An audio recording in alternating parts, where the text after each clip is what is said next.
Hey, welcome back to the garage, everyone. All right, so for this weekend's video, I've got sort of a hodgepodge of things because I'm not really at a point where I can begin putting the rear end of the R107 back together. So we've got a few more steps we have to take care of first before we can get that accomplished. So this weekend, I've got a hodgepodge of things that you're going to see. So you guys stick around. An old favorite from the channel is going to make an appearance in today's video. Yeah.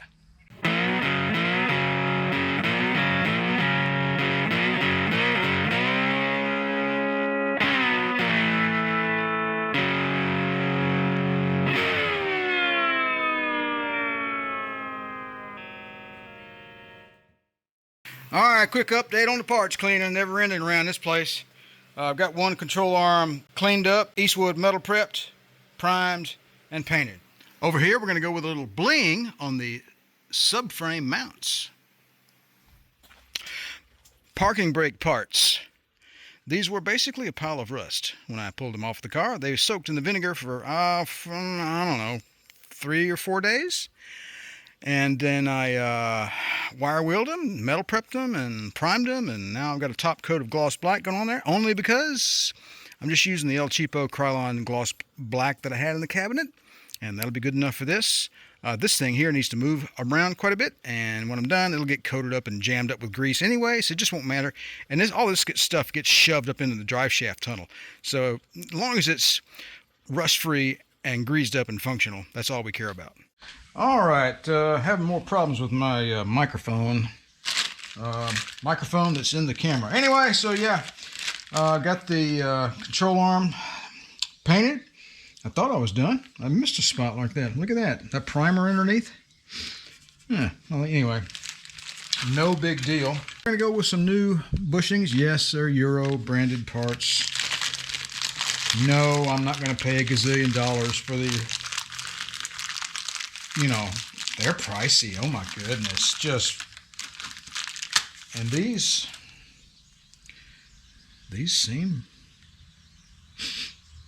seem pretty good to me. So I'm going to go with it. I can't afford to spend $1 gazillion restoring this car. I just can't. It's just not going to happen. With the 126, I put a lot of OEM and Limforder and all those other brands parts in that car. But for this one, I have to save the money for the engine. So anyway, I don't guess it really matters if they go that way or that way. So whatever. I got them greased up in there. We'll just see how well this goes. All right, so this part of the clamp sort of fits that center steel part on the bushing nicely. It's a little crooked. All right, this ain't my first rodeo. I'm not going to ruin my wrist doing that. I'm going to go get something else to help me. All right, let's see how well this does. Got a little more leverage on the system here. I'll take this as far as I can, and then I'll have to cobble up something to receive it. All right, I went and found myself a handy piece of pipe there. That's our receiver, and we should be able to send her on home now. So yes, I could have done this in a vise. Yes, I could have done this in my crappy old Harbor Freight press. Did I want to? No, I wanted to see if I could do it this way. You know, the more tools you have in your tool shed and the more know-how you have, you know, the more versatility you have in the world. And I just wanted to see how well this worked. Plus, these control arms are they're huge. Oh my gosh. I couldn't imagine trying to finagle this thing in my press to do all this nonsense. So this seemed like the best option for me.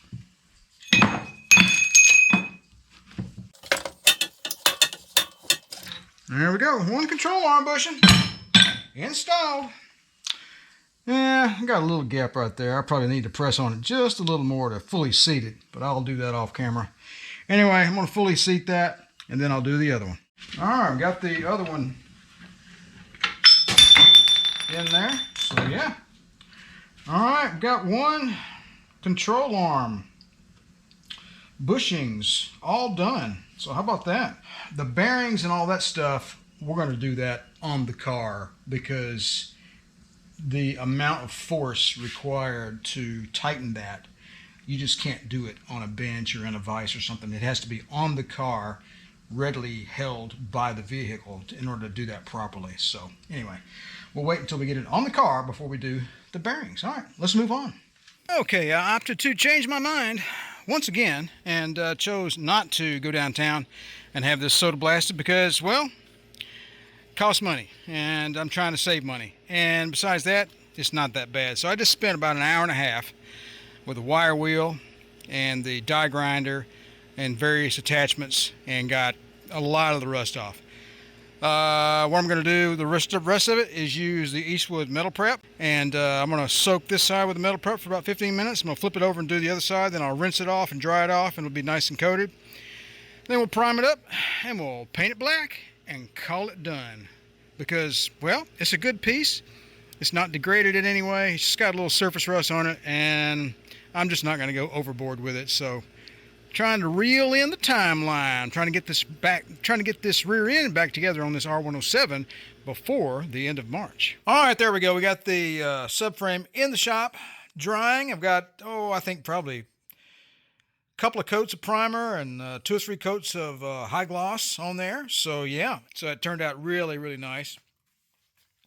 You can see a little pitting here and there where the rust was, but we got it all out of there with the wire wheel, so not an issue really. So I think tomorrow, after the paint dries really nicely, we'll go ahead and get the new bushings installed.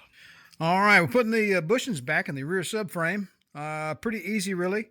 Just using the wood and the big C-clamp like we did the other bushings. Just grease it up a little bit and slide it in there. The only thing you have to keep in mind is that you've got 2 little nipples right here. Yes, I said nipples on video. So yeah. Guess which video I said that in previously? It's a nice trivia for the channel. How about that? Anyway, mind your nipples and don't crush them.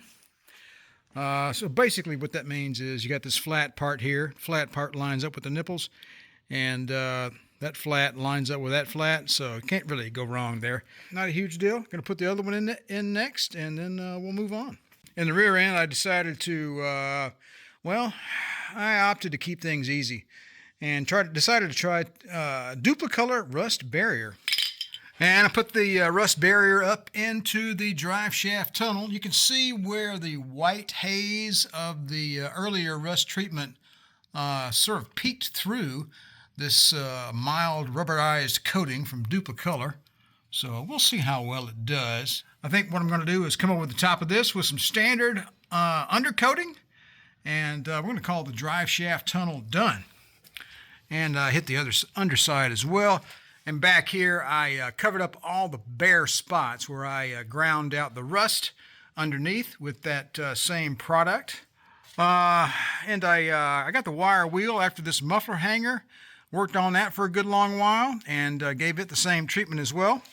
And we're going to come back here after a while, after this dries, we're going to come back in here with some standardized regular old undercoating. And then we'll start putting this car back together. And another little minor bit of maintenance. I got this big assortment of grommets from Amazon quite a while back. And all of these in these size holes here and here, like here's one right here. They're all the same size. And there is one in here that fits that size. I got several. So if I run out, I'll order another kit. They're really cheap. We'll go ahead and fill those in. Because these are basically dry rotted and worthless. If you start picking around on there, they just basically fall apart. That's the size right there. They don't have, you can make a hole in the center of them, like for a wire, but I'm not going to do that. Yeah, there we go. My left one's got a lot stronger. I've been doing some exercises, some physical therapy on that thumb I had operated on a while back. So yeah, let that ease into that hole, and then we'll get undercoating over the top of that, and boom, it'll be sealed up. Be a fair sight better than these, which are, these are basically, you know, as you can see, they're, you know, they're dry rotted. They're done. They're ready to come out. So we don't get them out, they're just going to leak and rot the rest of the car out. So, all right, we got the let's see, which one is it? This is the driver's side spring. Has been soaking. I've been rotating it now and again. Been soaking in the vinegar for, well, about a week, I think. This vinegar is getting old and probably needs to be changed out. But let's just see how well we've done here.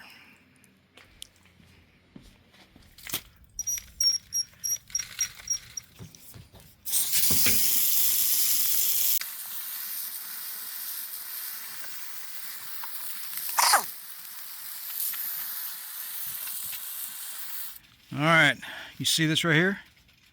That is bare spring steel with no corrosion whatsoever. As a matter of fact, I would say 90% of the spring has been completely de-rusted. That is all bare steel with no rust. And the rust that is left is due to rotating it around in the bucket. I should have had a bigger bucket, but whatever. That should come off with no issue, with just a quick hit with a wire wheel. So leave your spring in the vinegar for about a week, and well, that's what you get. All right, so a couple minutes with a drill and a wire wheel, and we got a brand new spring basically, with only the slightest remnants of rust still hanging on. Give her a good coat. Gonna give her a good coat of I got this left over in my cabinet, low gloss from Duplicolor. Good enough for a spring, so yeah. All right, I'll get that inside and out and put it back over on the parts bench.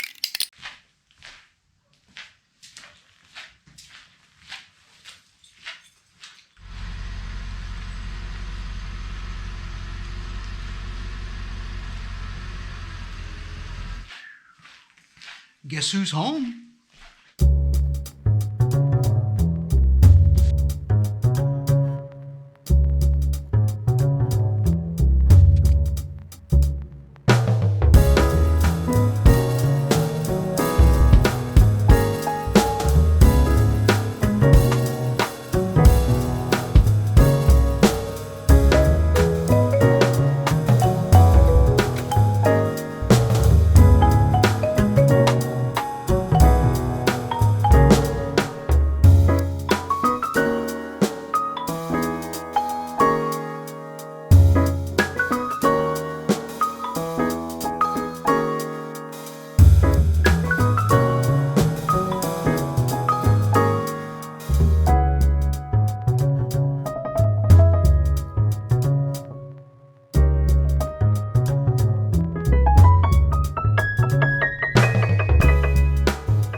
I'm just going to roll it over in the corner over there. I'm not going to do anything else tonight because it's kind of late in the day now. And tomorrow I think I'll get it on the engine stand and move a few things around. I think our light duty tonight might be to clean up this shop because, damn, it's a disaster. Yeah, I'm going to do that next. I'm going to clean up because I'm a slob. All right, don't judge me too harshly. Several years ago, I spilled a milkshake down in here. And took this all apart and cleaned it. And I took the switches apart and reconnected all the electrical harness and everything. And, well, it just... Basically, this window, and this window are no longer working.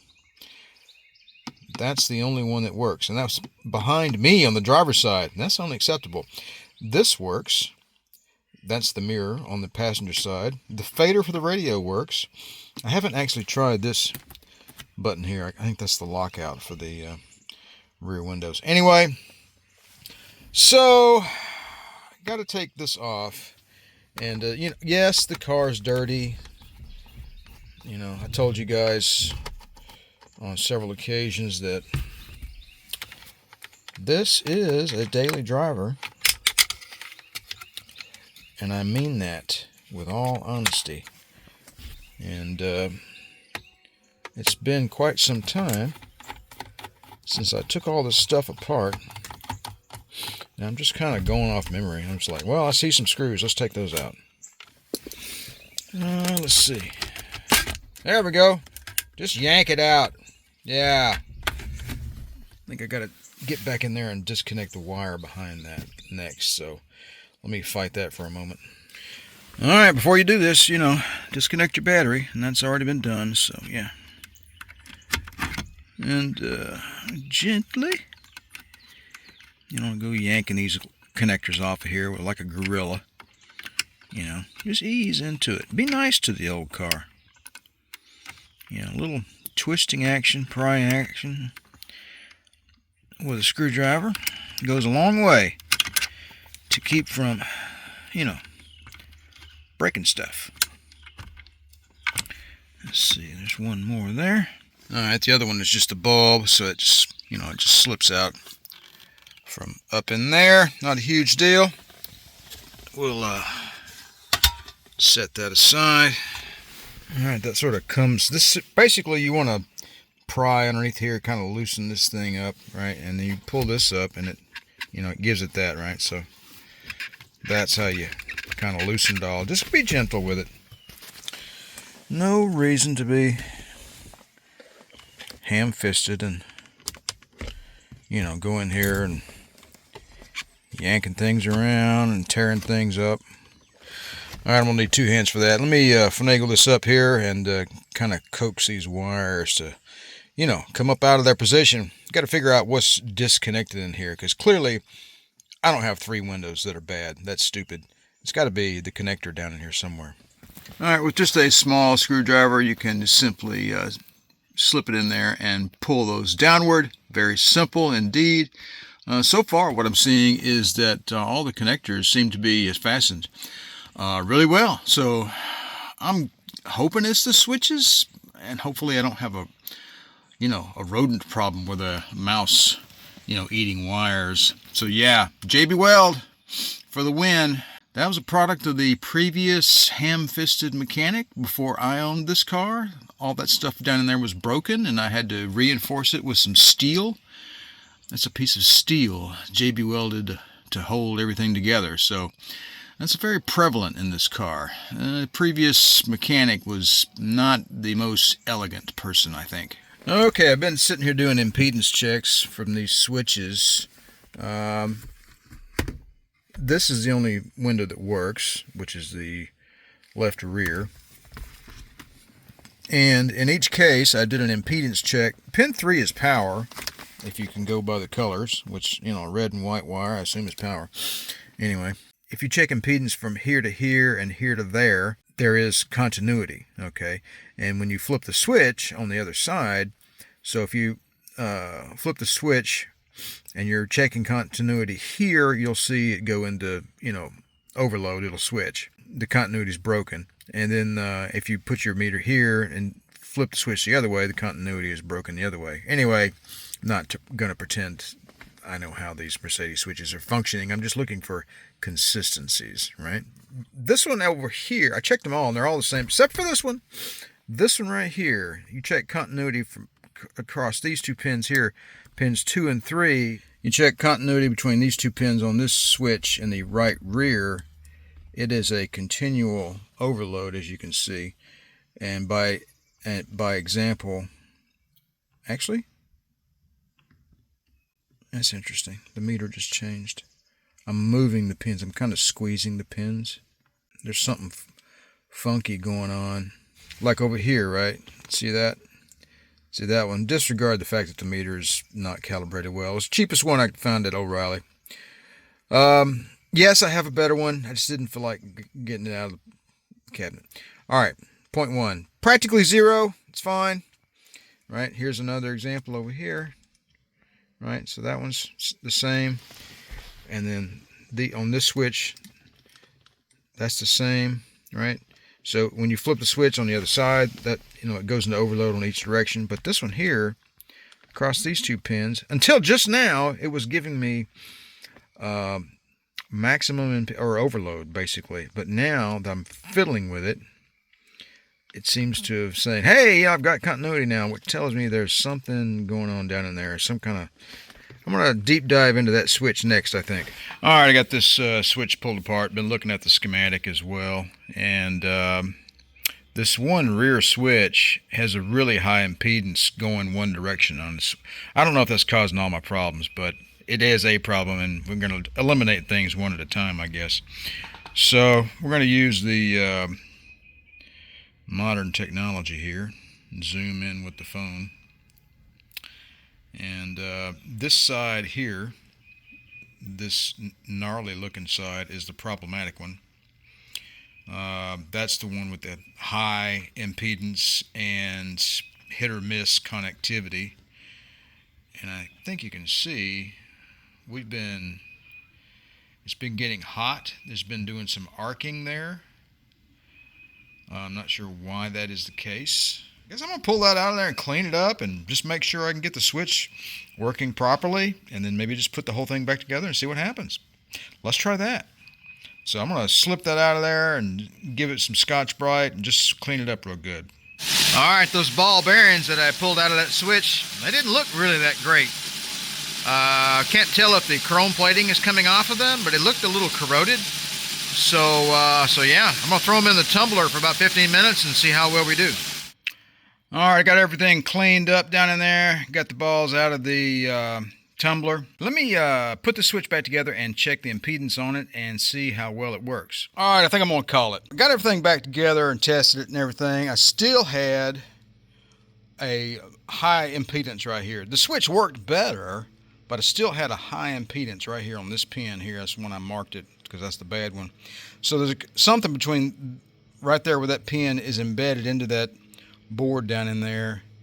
And so yeah, you know what? I think I'm just going to go buy a new switch. Usually I like to rebuild things, but sometimes, you know, it's like, well, how hard do I want to beat my head against the wall? Well, today, not too hard. So yeah, let me get online here real quick. All right, last bit on the window switch for today. I didn't see that Mercedes part was available. If it was, it'd have been $5 million. So yeah, Euro it is. Going to be here in a few days. So picked it up on Amazon. So yeah, 34 bucks I think it was. Well, at least we got our little switch plate and wood all cleaned up with that cleaner. So that looks pretty nice, doesn't it? This switch here, this one was working. This one was not. In other words, this window would come down, this window would not, but this switch seems to be working fine. Did this problem here in this switch with this high impedance cause all the other stuff to stop? I don't know. I'm going to fix one thing at a time. I'm going to replace this switch. It'll take a couple of days to get in the mail. We'll put it in. We'll see what happens.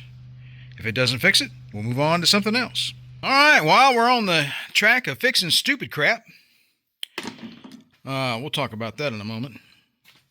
So yeah, the air conditioner quit working here, I don't know, a few months ago. Just kind of up and quit immediately one day. And I'm like, you know, what's going on? But I haven't had time to dive into it and really look at it. I checked, you know, the Freon level and all that kind of stuff, and it seemed to have plenty of gas in it. And I was like, why isn't this thing working? You know, and then I bought that, you know, and I've been working on the other car and all this kind of stuff, and I just kind of been dealing with it. Today I decided, you know what, we're going to dive into this and see what we can figure out. I'm going to turn on the light on the camera here, and I'm going to see if you guys can figure out what's wrong with the air conditioner. Yeah, you see that pulley down there on the compressor? There's supposed to be a belt on that. Pardon the untidy nature of my engine bay. It's a little dusty, a little greasy and whatnot. That's another thing I need to do. I need to swap out these return lines. They've been seeping a little bit. You got to change them out every couple of years because these things, they just seep diesel fuel. That's the reason why that's wet there. That line right there needs to be replaced. That's where we are. So I'm going to get this car up on the ramps here in the shop because, well, that. And I went down to O'Reilly. Got the El Cheapo belt. Master Pro. Let me tell you something. You go to Master Pro, go get some Master Pro belts. And that's what you'll find. Made in the USA. So, yeah. The other belt I had on here was a Conti belt, Continental, which was, an exceptional brand. I think it was made in Germany, actually. But I put that belt on there in right after I bought the car. Probably in 2019. It's been on there like 7 years. So, I've had many belts last far, far longer than that. But 7 years as well. 7 years. All right, I'm going to quit running my mouth, and I'm going to get this car on some ramps and see what we can do to get our air conditioner back in service. All right, it's been a while. So I've got to loosen the compressor next. And we're going to loosen screws 6, 7, and 8, according to this. And there's a big long shaft with a bolt through it. That goes into the back of the compressor. I'm going to loosen that one. There's one right there. And then there's another one tucked up underneath there. Can't really film any of that laying underneath the car like that. I guess I could, but kind of a hassle. Anyway, I'm just going to loosen those real quick, and then we're going to get up top, and we're going to loosen the tensioning screw, which is right there. All right, I got a little ahead of myself here. I got to loosen the power steering pump too. Got to loosen nuts 11, 12, and 13 there. There's 11 and 12, and there's 13. And then we're going to tension it with 14. Pretty straightforward. But anyway, I got to get the power steering belt off before I can get the air conditioning compressor belt on. And I figured out why our belt flew off to begin with. The tensioning screw on top of the compressor basically just loosened up. I went to loosen it and it was already loose. So I'm assuming that, the diesel vibration and everything it got to it and loosened everything up, and the belt flew off, and that's where we are. So. All right, let me go ahead and loosen this power steering belt and get it removed so I can get the new AC compressor belt on. Okay, fine. You convinced me. We're just going to change out all the belts today. Got a couple of 7395s for the alternator and water pump. And then this is a 9451 for the power steering. And this is the new one we got for the air conditioning. Here's the power steering belt that I pulled off. And yeah, there we go. It was time. It was time to be replaced. So I've already taken that one off, obviously. And the manual says, oh, just loosen these bolts to get the... No, just take this one out. And take that one, the other one out. Just take two of them out. And this one here, the loosening one, just loosen it as far as it'll go. So yeah, this says a 153.95 there, and I've got 73.95s. Hopefully, yeah.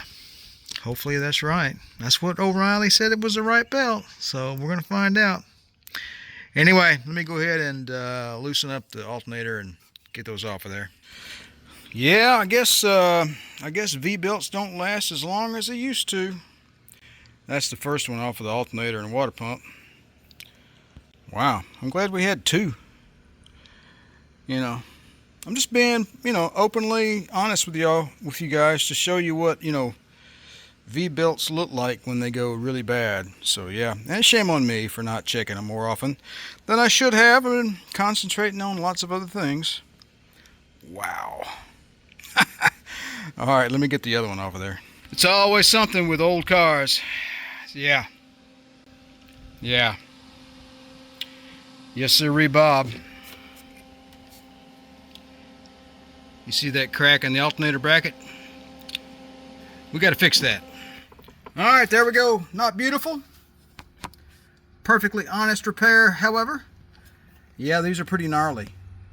I agree with you. This is not good. And is this permanent? Well, maybe. But I don't want it to be. This bracket needs to be replaced, and I realize that. This is kind of ganked up, and the fitment of this into there is, wow, that's kind of problematic. So I may have to do like a washer or something. I don't want to take this apart. I want to get the belts replaced to get my air conditioner working again. That's my goal. And this can be set aside for another day to replace the alternator bracket. So I'm going to take one thing at a time. All right, that's what I got. I got a big washer on the bracket, and then a slightly smaller one, and then another slightly smaller one to kind of, you know, well, you get it, right? Yes, this thing here, this groove is supposed to be in there, but this bracket is so goofed up that I'm not going to fight that. This needs to be replaced. I'm going to go find another bracket. I can probably find one on eBay, hopefully. So, wish me luck on that. Welding wire is sharp. Holy cow.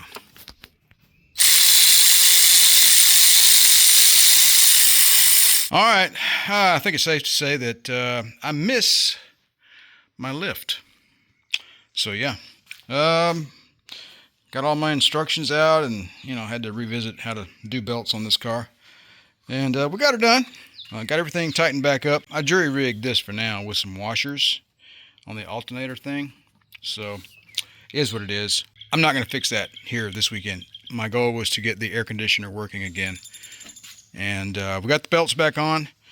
Basically, you know, just reverse of everything. I put new nuts on the power steering unit. The nuts holding it on were, well, old and decrepit. So, we got some new hardware there. And it has a nice...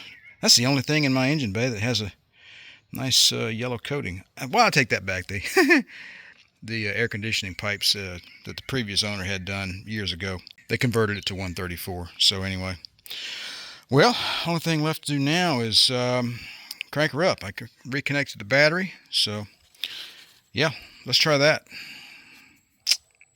Well, we need some keys, don't we? One thing right after another. Isn't there a movie like that that's out right now? I heard it sucked. But hey, what do I know?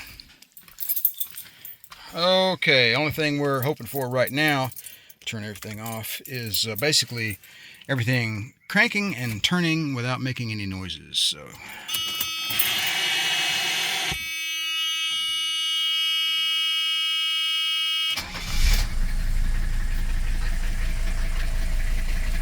Alright, that's a good sign. This is pollen, by the way. We're in Alabama. This is the pollen season, springtime.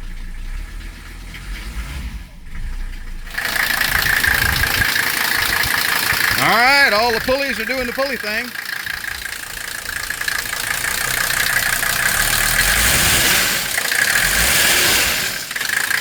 Nobody seems unhappy. But that remains to be seen. Okay, here we go. Alright, I felt the compressor kick in. Yep, it's turning.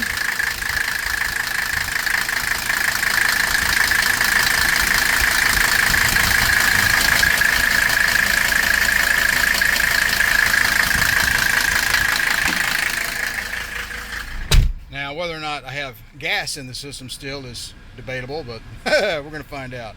We'll just put that on maximum cold there. And I'm going to go get a thermometer real quick. I'll be right back. Yeah, I'm assuming that's supposed to be running with the air conditioner on. It ain't working. I changed that out a number of years ago. Looks like I'm about to do it again. Alright, so let's see. We're making 60-degree air. That's not stellar. And it's only 70 degrees outside, so I'm probably down on gas. Let's see, 25C, so what is that? About 75, 76, 77, something like that. So, give it a little RPM. Yeah, it probably needs a little gas. So that's what I'm going to have to do probably tomorrow. It is late in the day. Putting these belts on took far longer than I thought it would. because I ran into some difficulties with the alternator. Got the belts back on, the air conditioning compressor functions, but it looks like it's probably down on gas a little bit. Alright, it's been a few minutes. I put my tools up, and it looks like we're making 56 degree air. Well, let's just call it 55. Let's be liberal. Those are 4-degree increments between 40 and 60. 4, 8, 12, 16, 20, yeah. 55, 56 degree air, something like that. Alright, we're back. Next day, and we're checking out the system here. I've got everything hooked up. High side, low side. And we're looking at the low 20s on the low side and about 175 on the high side. It's about 72 degrees outside today.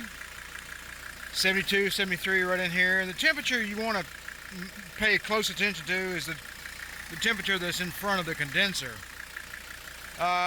So that's a little low.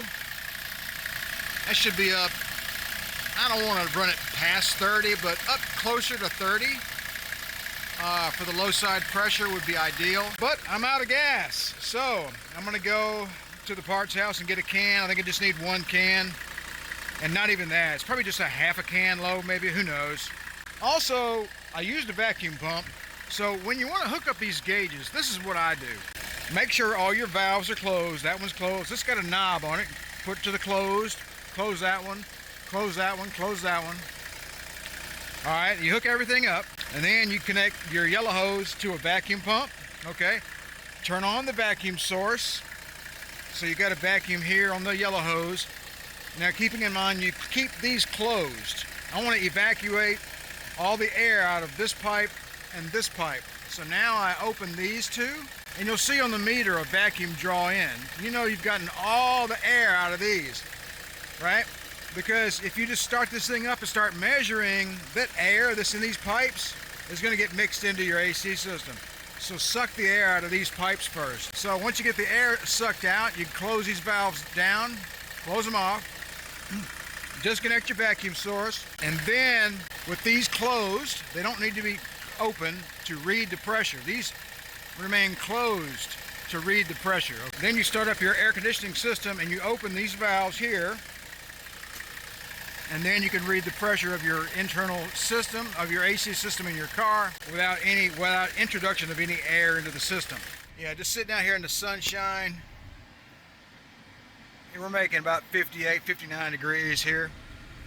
And let's turn the, out of curiosity, let's do that. Let's turn the fan way down low, because that usually has an effect.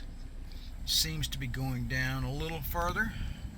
So we're making about 50 degree air there, but we can do better. We got it on maximum cold here. It should be doing a lot better than that. I want to see if I can't get that down into the 40s. Yeah, let's run up to the parts house, grab some Freon. I'll be back shortly. All right, we're back. Got a can hooked up, got a Murray can. Do not, and I repeat, do not buy Superstart branded Freon R134 from Walmart, okay? Those cans are terrible. The valves are terrible. You can hardly get them to open to release the gas into the system. And when they do, they won't reclose. You can't seal it back up. So you just have to, if you don't use the whole can, you have to toss it and evacuate all the Freon to the air. And that's just dumb. So this Murray can opened up just fine. Got it from O'Reilly. Worked great. So we're back to where we were earlier. And I got this open, so I'm going to, I've already purged right here. You hit that little needle there with a screwdriver. I've already purged this line. We got vacuum here. Let's put a little Freon in. So I'm just going to open this briefly and put just a minor amount in.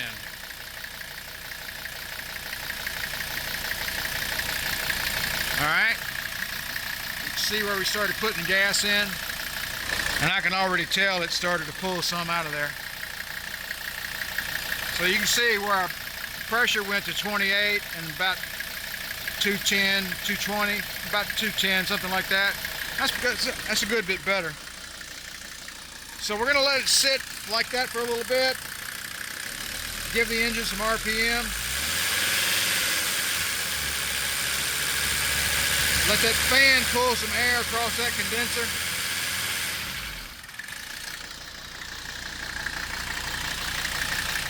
It goes down when you rev the engine up a little bit, so not sure why that is. I'm not an AC expert. I like those numbers better. We are in full sunlight. It is now about 80 degrees outside. And we're down to 56, just sitting here in the driveway in the heat of the sun. So got 48 degree air at idle in the driveway. I'm going to call it done and leave it right there. Actually, I take that back. It may be going a little lower, but regardless, I feel pretty good with these pressures. All right, I couldn't help myself. Added one more little spritz coolant. We got 45. I'm going to call that 45. It's just a hair patch past that first notch. So yeah, I'm going to call it 45 degree air sitting here in the driveway. All right, this time I'm really done. Let's take a test drive. All right, well, yeah, before we take a test drive, we got to see about this. This is just, that return line is just leaking like a sieve, man. It is wasted. Let me replace that real quick. I've got some more in the shop. All right, let's see here. Is this going to come off without too much fanfare? Yeah, it does indeed. There we go. All right, I'm going to cut another piece that length. I've got some fresh stuff right there. Got myself a cutter. Let's do this. All right, Super Clean to the rescue as usual, and got some in my cheap spray bottle here, and got to clean up the diesel fuel. Made a little bit of a mess changing that one line out. Had to be quick because it still had some pressure on it, but no big deal. We got what it takes to clean up a big old mess here. So come on, spray bottle. Come on, cheap spray bottle. There you go. Let's see if we can't get us a wider spray pattern. There we go. With the grease cutting action of Super Clean, I'm probably going to have to re-lubricate my throttle linkages. Had some oil over there on my oil filter housing, just kind of dripping down. I probably ought to check the torque on the nuts there. I thought I torqued them down sufficiently, but you never know. All right, let me spray this down a little more, and then I'm going to rinse her off.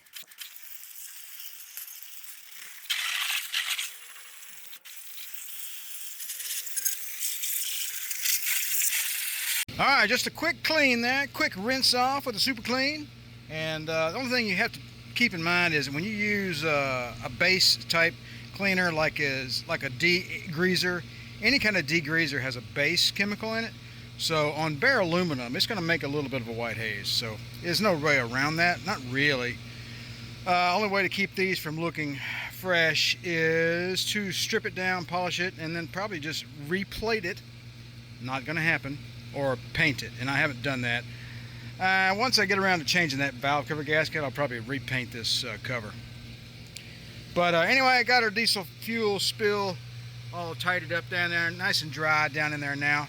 And so yeah, let's take a test drive, see how well our air conditioner is performing. All right, riding along in a steady state, about 30 miles an hour with the in full auto mode with the temperature dial fully down. We've got 48 degree air, it looks like. I'm coming to a stop, however. I'm going to cut that fan down on low, and then once we get moving, see how well it does. All right, we're back up to speed now, about 30 miles an hour, just cruising around town, and we have entered the green zone. Looks like 44. That's pretty cool.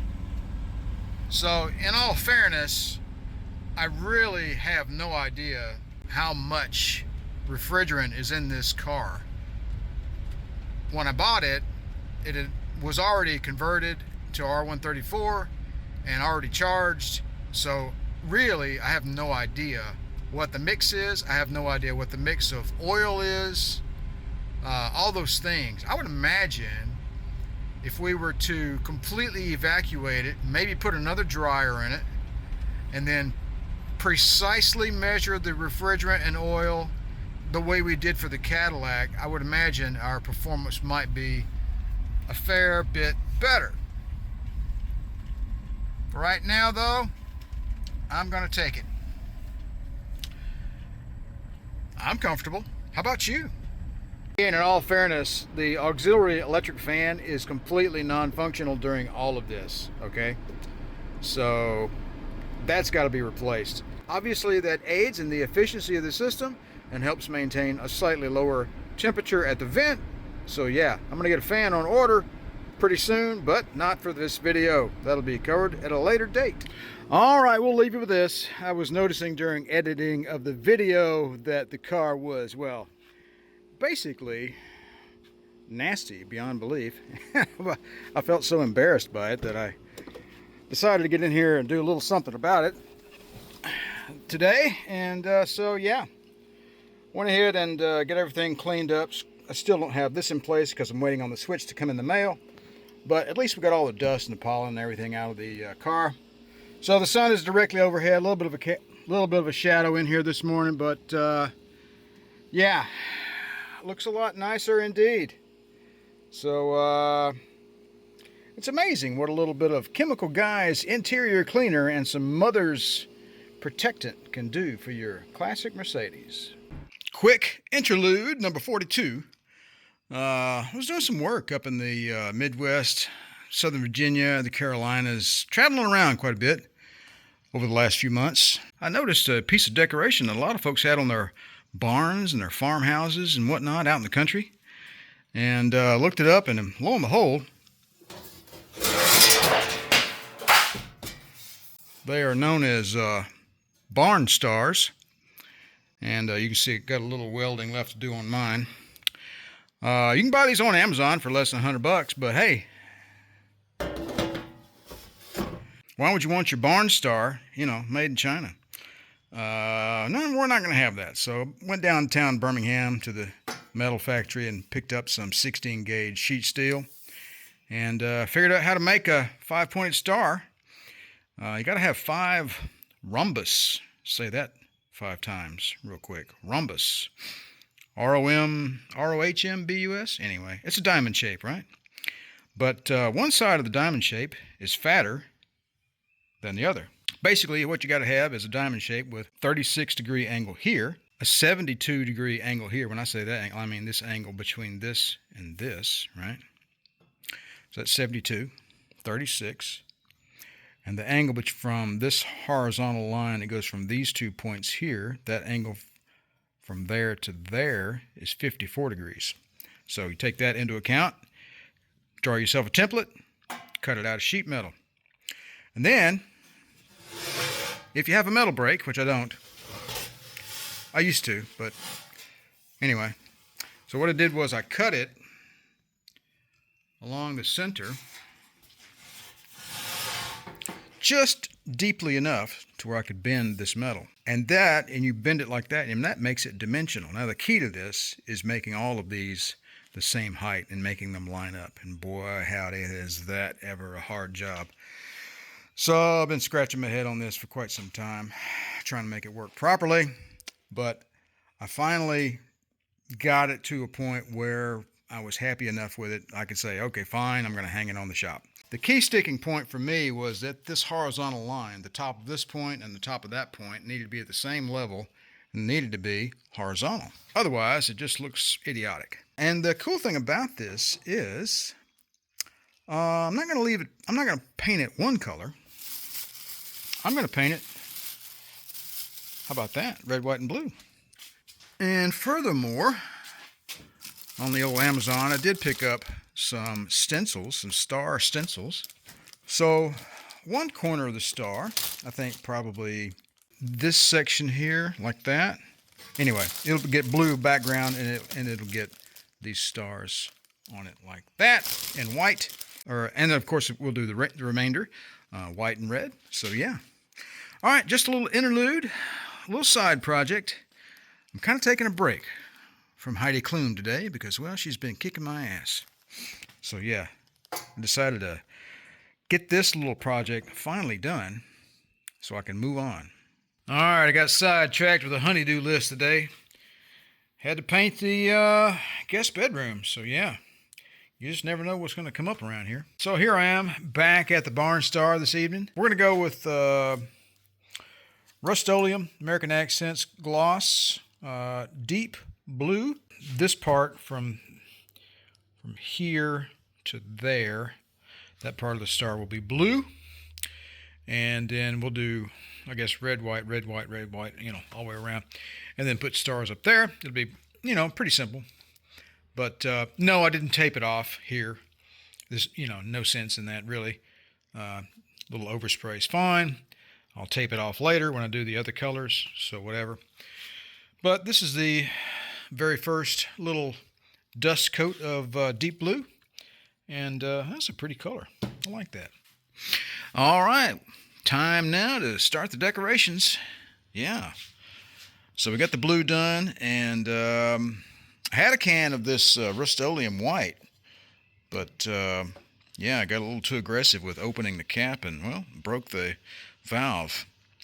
Rust-Oleum, make a more robust valve, and don't make the caps so hard to get off. I just don't get that. Why can't the caps just fall off? I don't know. Anyway, so I had some of this laying over in the cabinet, so engine white it is for the stars on our barn star. So there you go.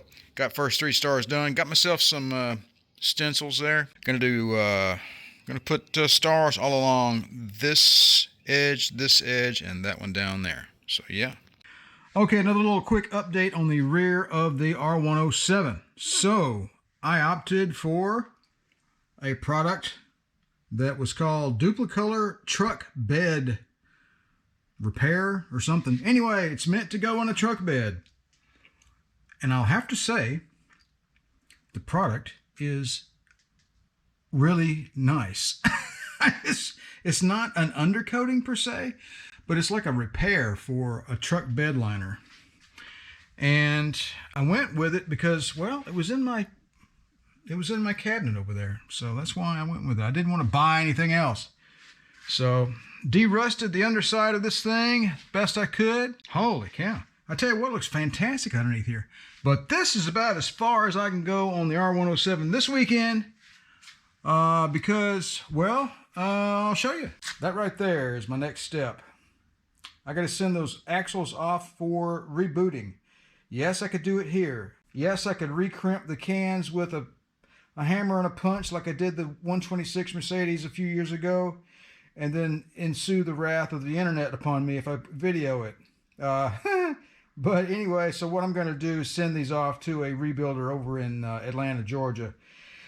Reluctantly, because it's pricey to do that. Those rubber boots, if I start to run this car, they're just going to fly apart. They're started to dry rot. So yeah, I got to send those off. So before we get that subframe back in the car, I need to have the axles ready to go, because you guys know how this thing goes together. This bolts to the car, control arms bolt to the subframe, and everything goes up through the shock and spring tower to get held in place. And you guys know how hard it is to get axles in and out of this car, right? So I'm going to install the subframe, attach the control arms, the rear trailing arms, and then while the rear trailing arms are dangling, ease the axles up in there in a very easy fashion, so it'll make my life very simple. And then I'll be able to put the shock and the string in lastly. So yeah, that's the way I'm going to roll. So probably another week and a half before we can get this rear end put back together. So that's my plan. And you guys have probably seen this piece of red, white, and blue poster board lying on my shop. That is because the United States of America will be 250 years old this year.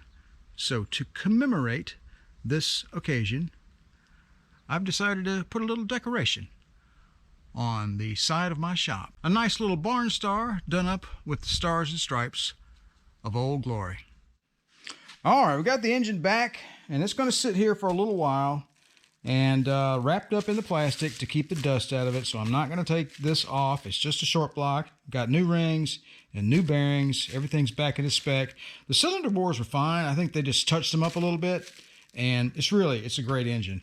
The problematic part in all of this was the guy behind the camera, and I was taking these coolant passage plugs out of the heads, And really and truthfully, you don't really need to do that. You know, so I left those in there, and I got these out, but this one down here gave me a hard time, and I messed up the threads. So I asked the machine shop to repair or to get that one plug out for me because I simply could not finish the job. I didn't have the proper tooling. All they did down there was clean these heads up. They didn't mill them. They didn't do anything. I didn't ask them to do anything to the heads except get that out for me. The only other thing they did was throw them in the bath and wash them a little bit. So I got on Amazon and I ordered a tap. The tape is to mark how deep I need to go. This is an M22 by 1.5, which is what these plugs are. Show you what one of these plugs looks like here if you've never seen one. And good luck finding that online. So yeah, I'm probably going to have to order. I can find plugs that are M22 by 1.5, but they have to be in aluminum. I found one that goes in the motorcycle drain plug or something, but I may use that. It's got to be aluminum though. You can't be using brass or steel in these aluminum heads. So anyway, I did clean up these threads down in there with this tap, and that was quite a job, I must say. And whatever new plug I buy to go in there, I'm going to put a little bit of epoxy on the threads that is designed to work well with aluminum, and I think we'll be good to go after that. So yeah, all right, well, the engine is back from the machine shop finally, and we've got the heads, and we can start piecing this thing back together. Got to do some research, got to fix this hole right here. We need to lap our valves in. We got a lot of work ahead of us, so you guys stay tuned. Our R107 trip is just now getting started. All right, folks, I think I'm going to leave this video right here. Sorry about jumping around so much in the video, but, well, I had a lot of stuff to get done. I even worked on the Cadillac some, but I didn't record that. I have been chatting with a fellow over in Austria, by the way, and he has an exquisite 1968 Coupe de Ville. I believe it's a 68. I could be wrong. It's the one with the vertical headlights. So I wish him all the best in his project. All right, folks, I appreciate you guys stopping by the channel. Don't forget to like, share, and subscribe. And if you'd like to be notified whenever I release a new video, don't forget to click that little bell down below. You guys have a good one, and remember to enjoy restoring your classic Mercedes.